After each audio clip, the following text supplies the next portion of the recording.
In the remote hollows of eastern Kentucky, where ancient mountains clutch the mist and forgotten valleys cradle long shadows, lies a history darker than the cold that once promised these isolated communities prosperity. This is the story of the Blackwood family, a family whose blood runs thick with the consequences of choices made generations ago. The year was 1924, a time when the world beyond the mountains felt as distant as the stars. Silent sentinels, the Appalachian Mountains stood, shielding their inhabitants from the rapid modernization sweeping across America. While the energy of the Roaring Twenties buzzed in cities, families like the Blackwoods remained untouched by time, living much as their ancestors had for a century. Nestled in a narrow valley known locally as Craven's Hollow was the Blackwood homestead, 15 miles from the nearest town of Harland, Kentucky. The property, spanning nearly 200 acres of dense woodland and small patches of tillable land, had been in the family since the 1840s. It was then that Jeremiah Blackwood first claimed it after migrating from Virginia in search of isolation and independence. By 1924, the family was headed by Jeremiah's grandson, Elijah Blackwood, a stern man of 53 whose weathered face carried the hardships of mountain life. 5 winters earlier, during a particularly harsh blizzard, his wife Martha had passed, leaving him to raise their 7 surviving children alone in the 2-story log cabin that had housed 3 generations of Blackwoods. Check if you're already subscribed to this channel. Something unsettling about the Blackwood children was noticed by the few outsiders who ventured into Craven's Hollow. 3 of them, Silas, Rebecca, and young Joseph, exhibited troubling physical characteristics, unusually close-set eyes, misshapen limbs, and difficulties with speech. Local doctor William Combs, who occasionally visited the remote hollows on horseback, harbored suspicions but kept them to himself. He knew how fiercely mountain folk guarded their privacy.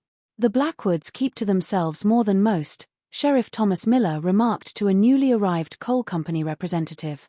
Long as anyone can remember, it's been that way. Something ain't right with that bloodline, if you ask me. But these hills have ways of keeping secrets. Those secrets began to unravel in the spring of 1924 when 17-year-old Rebecca Blackwood fled the family homestead during a violent thunderstorm, stumbling into town after 2 days of wandering the forest paths. Exhausted and incoherent, she was taken in by Reverend James Harper and his wife at the Methodist parsonage.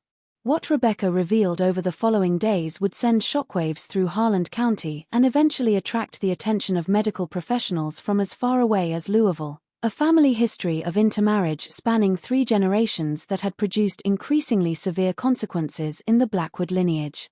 It wasn't always this way, Rebecca explained to a horrified Mrs. Harper, her voice barely a whisper. Great Jeremiah brought his family here to escape something terrible back in Virginia. But in these mountains, they found a different kind of darkness, one they created themselves. Aspects of Rebecca's account were confirmed by county records, though they were sparse. Indeed, Jeremiah Blackwood had arrived with a small family in the 1840s, establishing a homestead far from the nearest settlement. As the family grew, they remained isolated, rarely venturing into town except for absolute necessities. What the records didn't show, but what Rebecca revealed, was how the family began to turn inward for marriage as the first generation of mountain-born Blackwoods reached adulthood. First, it was cousins, Rebecca continued, her malformed hands trembling as she spoke. Then, as the years passed, the connections grew closer. My own parents. Her voice trailed off, unable to complete the terrible truth. Sensing a story that might attract attention beyond the mountains, the local newspaper editor began investigating, carefully documenting the Blackwood family's disturbing history and the physical manifestations evident in the youngest generation. Check if you're already subscribed to this channel. As dawn broke over the misty Appalachian ridges, Dr. William Combs gathered his medical bag and mounted his horse for the long journey to Craven's Hollow. The revelations from Rebecca Blackwood had confirmed the long-held suspicions he had documented privately in a journal kept locked in his desk drawer for nearly a decade. I first noticed the distinctive patterns among the Blackwood children in 1915. He wrote in an entry dated April 12, 1924. The characteristic facial features, prominent brow, close-set eyes, unusually small jawline appeared with increasing severity with each new birth.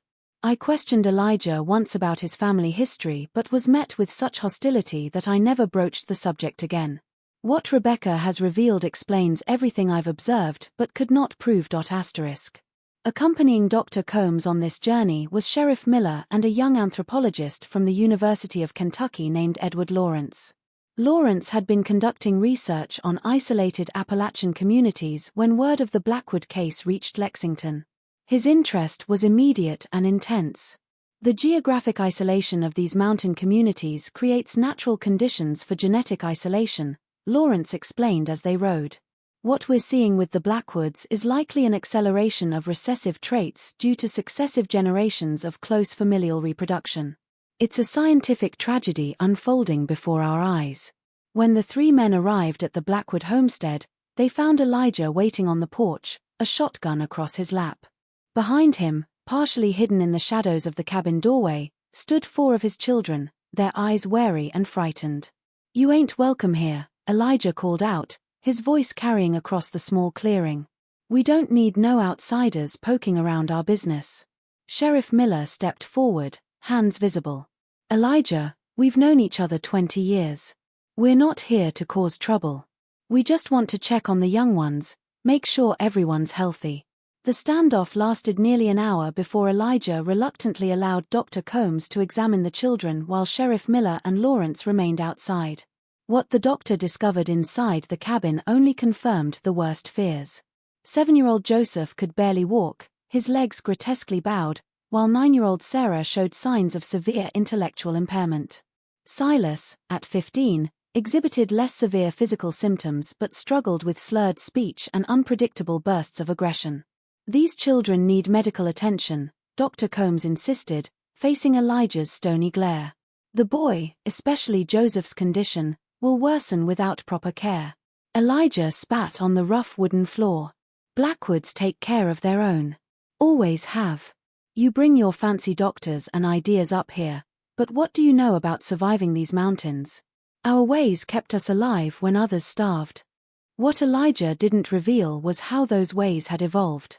County records later examined by Lawrence showed a pattern emerging after the Civil War. When outside marriage prospects diminished as young men didn't return from battle and others migrated westward, isolated families like the Blackwoods turned inward, with cousin marriages becoming increasingly common throughout the region. But the Blackwoods went further. By the 1890s, Elijah's generation had begun practicing even closer intermarriage. His own wife, Martha, had been his father's brother's daughter, his first cousin. And among their children, evidence suggested that relationships had formed between siblings, producing the current generation with their increasingly severe conditions. Back in town, Rebecca's revelations continued, painting a picture of family dynamics warped by isolation and a distorted moral framework. "Daddy would quote scripture at us," she explained to Reverend Harper. "He said that Abraham married his half-sister and that God blessed their union. Said the outside world was sinful and corrupted and that keeping the bloodline pure was God's way." As word spread through the county, reactions varied widely. Some felt only disgust and called for immediate intervention by authorities. Others, particularly those from remote hollows themselves, showed a complex mix of horror and understanding not of the intimate relations, but of how isolation could warp perception and practice over generations. "You have to understand," explained elderly Jacob Turner, who had lived his entire 83 years in the mountains. "Some of these families haven't seen new faces in decades. The outside world might as well be another country. Their reality becomes whatever they make it, and without proper schooling or church guidance, things can go wrong in terrible ways." Dr. Combs's report to county officials recommended the immediate removal of the minor children from the Blackwood home. Knowing the potential for violence such action might trigger, Sheriff Miller requested additional deputies before attempting any intervention. Meanwhile, Edward Lawrence meticulously documented everything, recognizing the Blackwood case as an extreme example of a phenomenon occurring to lesser degrees throughout isolated rural communities across America. "What we're witnessing," he wrote, "is the biological consequence of extreme isolation combined with distorted moral frameworks. A perfect storm of genetic tragedy that will echo through generations to come." The autumn of 1924 brought change to Craven's Hollow. Following a tense standoff that nearly ended in bloodshed, county authorities successfully removed the 4 youngest Blackwood children from Elijah's custody, placing them in the newly established Harland County Children's Home. Elijah and his 2 oldest sons, Thomas and Silas, remained in their mountain sanctuary, increasingly hostile to any outsiders who ventured near their property. Challenging was the children's transition to life outside their isolated hollow. Joseph, now receiving medical attention for his condition, showed physical improvement but remained withdrawn, rarely speaking to caretakers. 9-year-old Sarah alternated between periods of docile compliance and violent outbursts. The 2 middle children, 12-year-old Abigail and 10-year-old Daniel, appeared physically healthier than their siblings but exhibited profound educational deficits and suspicious behaviors that troubled their caretakers. In Louisville, where she was now staying with a cousin of Reverend Harper's wife, Rebecca became the reluctant center of increasing medical and scientific interest. Her willingness to share the Blackwood family history provided researchers with unprecedented insight into the consequences of generational consanguinity. Dr. Harold Pearson, a specialist in hereditary conditions at Louisville General Hospital, conducted extensive interviews and examinations, publishing his preliminary findings in a medical journal that autumn. The Blackwood case represents one of the most comprehensive documented examples of multigenerational consanguinity effects in medical literature, he wrote. The progressive nature of the physical and cognitive manifestations across successive generations aligns precisely with our understanding of recessive trait expression. ***, I want you to share your thoughts right now in the comments. Type "This story is shocking but needs to be told" if you believe these hidden histories from America's past deserve to be brought to light. Your voice matters in acknowledging these forgotten tragedies. While medical professionals focused on the biological aspects, Edward Lawrence continued his anthropological study, expanding his research to include other isolated families throughout the Appalachian region. His findings suggested that while the Blackwood case was extreme, milder forms of consanguinity were not uncommon in the most remote mountain communities during the late 19th and early 20th centuries.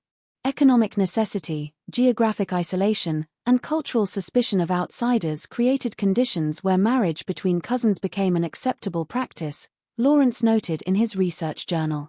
While most communities maintained sufficient genetic diversity through the occasional introduction of new bloodlines, those families that remained completely isolated for multiple generations showed measurable increases in hereditary conditions. Back in Harland, public opinion remained sharply divided. Many townspeople viewed the Blackwood situation with horror and disgust, demanding that authorities take stronger action against Elijah. Others, particularly those with deep mountain roots themselves, saw the family as victims of circumstance rather than perpetrators of moral corruption. "These ain't evil people," insisted Martha Collins, whose family had lived in a neighboring hollow for generations. "They're ignorant of the consequences, yes, and what they did was against God's law, but they didn't have the learning to know better. Elijah's daddy before him practiced the same ways, and his daddy before him. That's all they knew." Reverend Harper, struggling to reconcile Christian compassion with moral condemnation, delivered a sermon that autumn that many in his congregation would remember for decades to come. "We cannot condemn without also looking to our own responsibility," he told the packed church. "How did we as a community allow families to become so isolated that they lost sight of fundamental moral boundaries? While we enjoyed the benefits of progress and education in town, we allowed our brothers and sisters in the remote hollows to slip backward into darkness. Their sin is grave, but our neglect enabled it." Adapting to city life in Louisville, Rebecca began working with a tutor to overcome her educational deficits. Despite her physical challenges, she showed remarkable intelligence and determination. In private conversations with Dr. Pearson, she revealed more about the psychological dimensions of life within the Blackwood family. "We knew we were different," she explained during one recorded interview. "When we'd go into town once or twice a year for supplies, people would stare and whisper. Daddy would tell us it was because they were jealous of our self-sufficiency, that they were slaves to modern ways while we remained free. As I got older, I began to suspect there was more to it, but we had no books, no schooling to help me understand what was happening to us." As winter approached, tragedy struck the Blackwood homestead. A hunter discovered Elijah's body in the woods near his cabin, apparently having suffered a fatal heart attack while checking his trap lines. Thomas and Silas, now 23 and 15 respectively, refused county assistance and continued living on the property, increasingly reclusive and hostile to outsiders. Sheriff Miller, visiting the property to confirm Elijah's death and check on the remaining family members, found disturbing evidence that the cycle might be continuing. A young woman, later identified as Emma Carter from a neighboring hollow, appeared to be living with Thomas. Her visible pregnancy and fearful demeanor raised immediate concerns. The Blackwood situation isn't resolved, Sheriff Miller reported to county officials. It appears the oldest son has found a new female companion and is establishing his own household. Given the family history, close monitoring is essential to prevent another generation from suffering the same fate. Spring 1925 brought new revelations about the Blackwood family's history. Edward Lawrence, continuing his research, discovered records in the Virginia Historical Society that shed light on Jeremiah Blackwood's mysterious departure from his home state in the 1840s.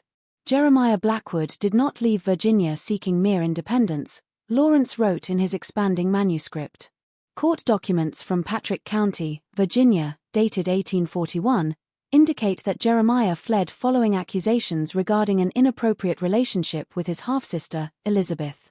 Their father, Samuel Blackwood, had two families with different wives, creating half-siblings who had limited contact until adulthood.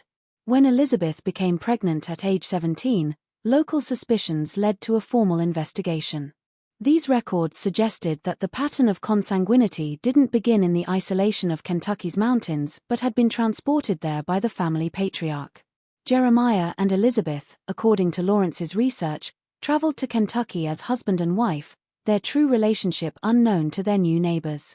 Their children, including Elijah's father, Isaiah, were therefore born of a sibling union, establishing a genetic foundation already compromised before the additional intermarriage of subsequent generations.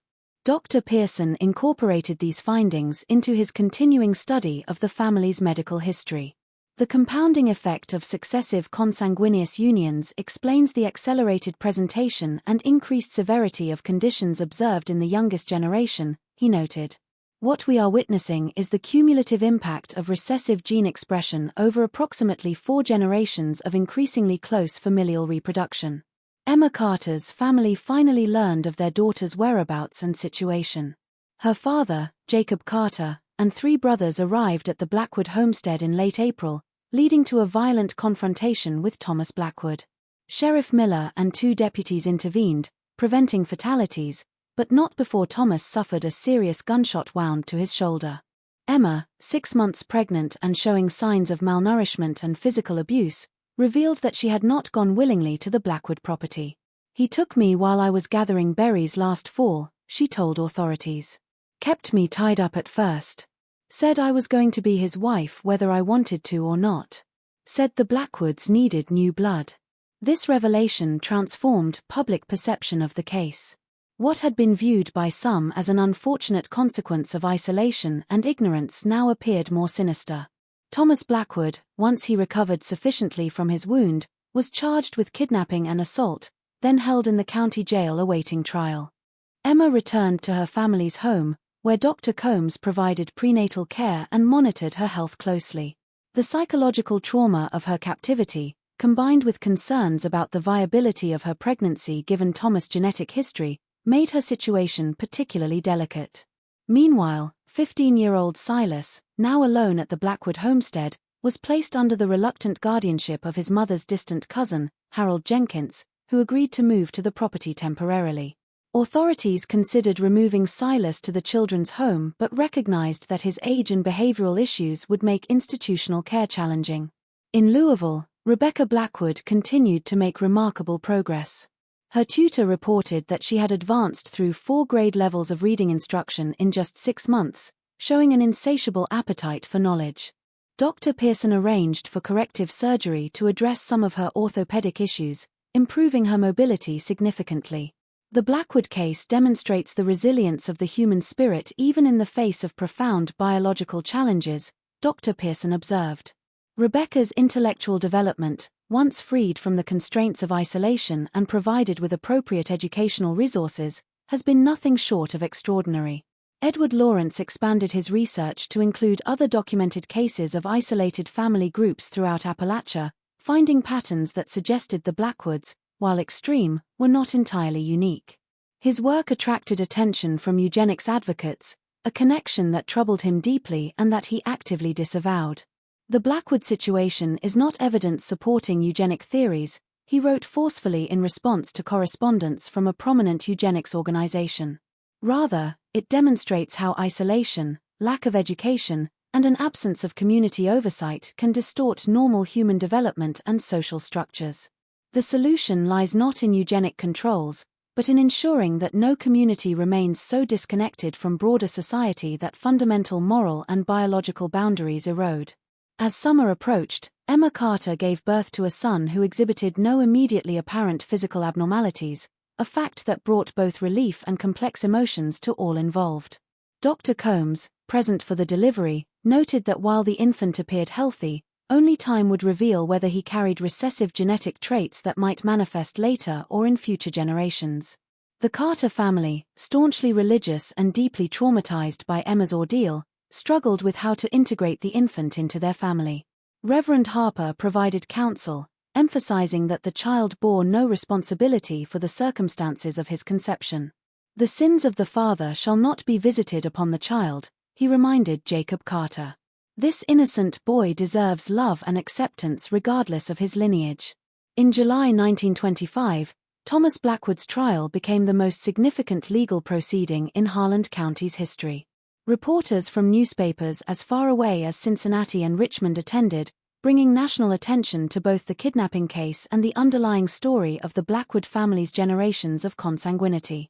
As autumn leaves painted the Appalachian hillsides in fiery hues, the story of the Blackwood family reached its conclusion, though the genetic legacy would continue for generations to come. Thomas Blackwood, convicted of kidnapping and assault, received a 20-year sentence in the state penitentiary, effectively removing him from the isolated community that had shaped his distorted worldview. Struggling under his cousin's guardianship, Silas ran away in September 1925, disappearing into the vast mountain wilderness. Despite an extensive search, no trace of him was ever confirmed, though rumors occasionally surfaced of a wild-looking young man glimpsed in the most remote hollows of neighboring counties. Emma Carter and her infant son, whom she named David after her grandfather, remained with her family. The child showed normal development through his first year, bringing cautious optimism that he might have escaped the worst genetic consequences of his father's lineage. Dr. Combs continued regular examinations, documenting the child's progress for medical research purposes while providing practical support to the Carter family. The 4 youngest Blackwood children, removed to the county children's home, showed varying degrees of adaptation to their new environment. Joseph's physical condition improved with medical intervention, though he would never achieve normal mobility. Sarah's intellectual impairments proved permanent, but with structured care and patience, she learned basic self-care skills. Abigail and Daniel, receiving consistent education for the first time, made academic progress, though social integration remained challenging. Having undergone several corrective surgeries in Louisville, Rebecca Blackwood made a momentous decision in late 1925.